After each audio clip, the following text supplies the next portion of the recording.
পুরো গ্রামে তখন নিঝুম অন্ধকার। রাত তখন প্রায় 2:30।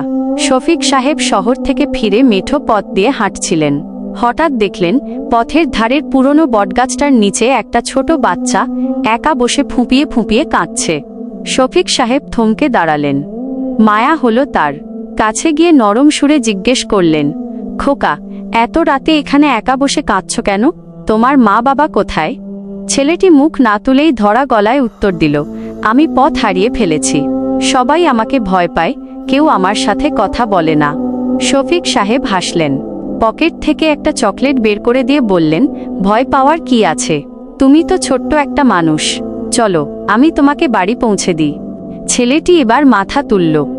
শফিক সাহেব দেখলেন ছেলেটির চোখ দুটো আগুনের মতো জ্বলজ্বল করছে, কিন্তু তাতে কোনো হিংস্রতা নেই, আছে শুধু অসীম শূন্যতা। সে ফিসফিস করে বলল, আমি মানুষ নই, আমি এই গাছের ওপর থাকি। 100 বছর ধরে আমি শুধু একজন দয়ালু মানুষের খোঁজ করছিলাম, যে আমাকে দেখে ভয় পাবে না, বরং ভালোবেসে একটু কথা বলবে। কথাটা শেষ হতেই এক ঝলক ঠান্ডা বাতাস বয়ে গেল। শফিক সাহেব চোখের পলক ফেলতেই দেখলেন সামনে আর কেউ নেই, শুধু বাতাসের শব্দে ভেসে আসছে একটা ক্ষীণ কণ্ঠস্বর, ধন্যবাদ, আজ অন্তত কেউ আমাকে ঘৃণা করেনি। শফিক সাহেবের চোখে জল চলে এল। তিনি বুঝলেন, মায়া শুধু মানুষের জন্য নয়, পৃথিবীর প্রতিটি সৃষ্টিই একটু ভালোবাসার কাঙাল।